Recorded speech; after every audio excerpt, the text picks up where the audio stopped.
Welcome back to the Drowned City Theorycrafting. I'm rather incoherent, and today we're going to be talking about a very strong Daisy deck.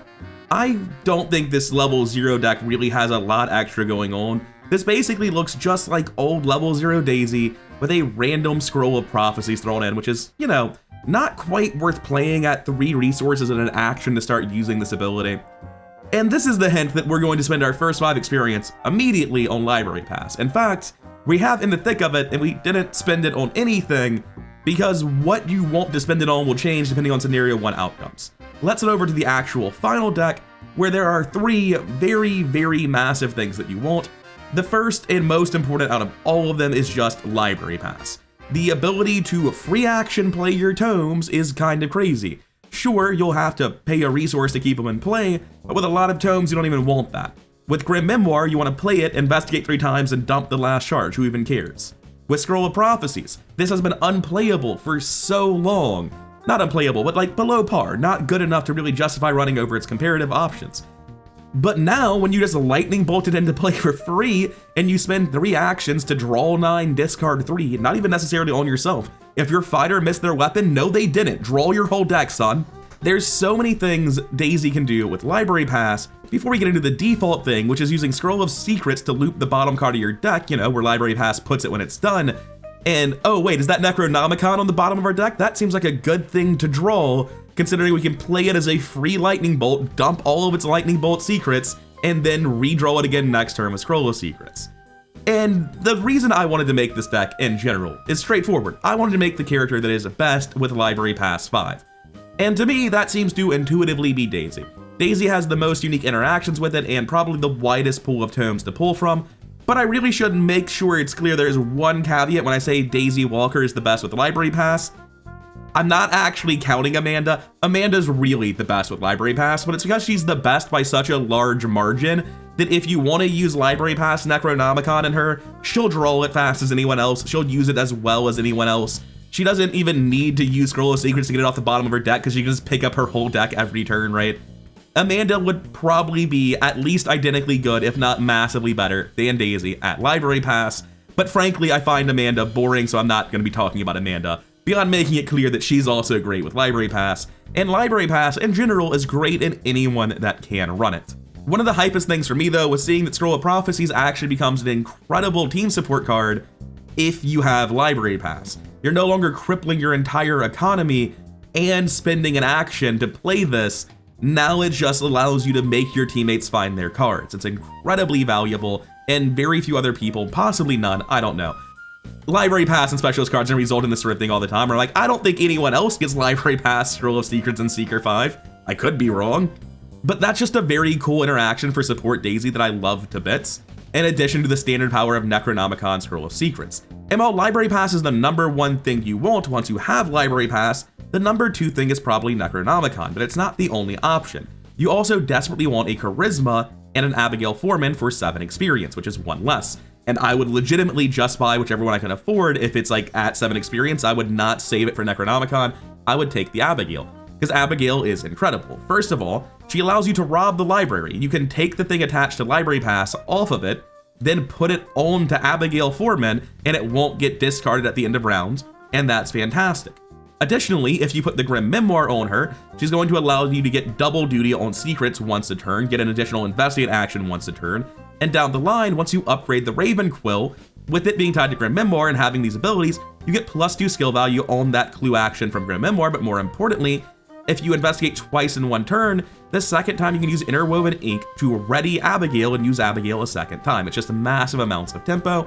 So in the old tempo Daisy shell, you now have the ability to slot in Library Pass, massively accelerate everything you're doing, suddenly unlock new cards as powerful draw engines and team support pieces, and it's just a really beautiful, powerful deck. And honestly, there's not a lot to talk about. I think anyone who's seen my old videos on Daisy recognizes most of this deck. It's just the cool new interaction with Library Pass really elevating what was already one of the best decks in the game. I should mention, the forced effect on this is worded in a way that I didn't catch the first time and feels like a thematic failure to such a degree that I think it's unintentional. But forced, when your turn ends, you must either pay 1 resource or place the attached asset on the bottom of your deck.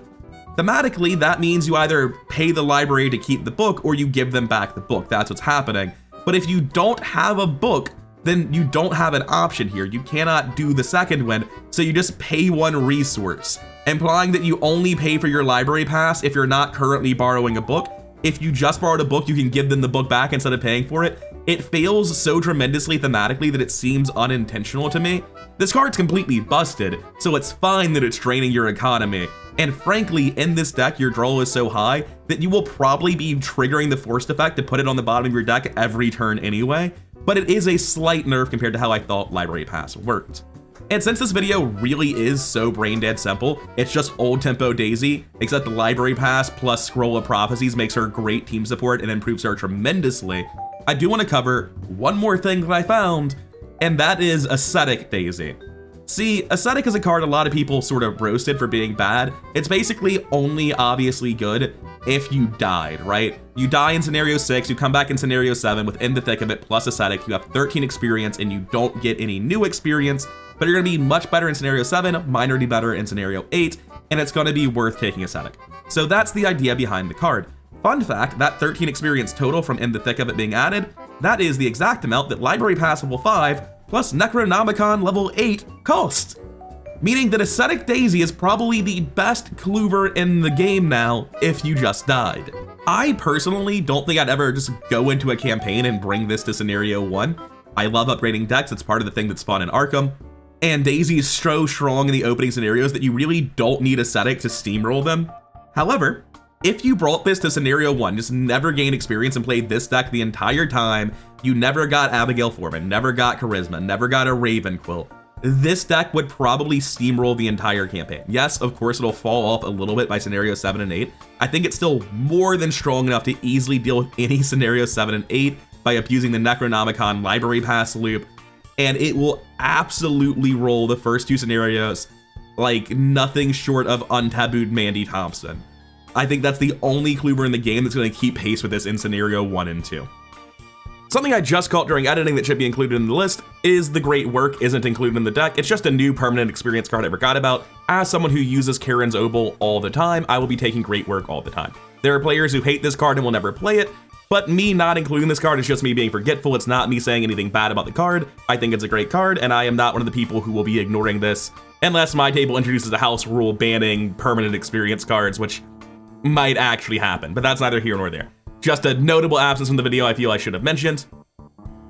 Another notable absence from the deck is Spectral Shield. I didn't really cover it in this video, but the reason Spectral Shield and that sort of package within Raptured or the new Mystic assets isn't included is that I personally feel like Spectral Shield doesn't really fit cleanly into a Library Pass deck. They both eat up a lot of card slots, and it doesn't really quite feel like peanut butter and jelly to me. I think I go more into this tomorrow on my Norman video, but for this video, know that I originally tried to fit Spectral Shield, and I felt like I just didn't quite have enough card slots to feel like it was adding to the deck instead of costing me something I didn't want to give up.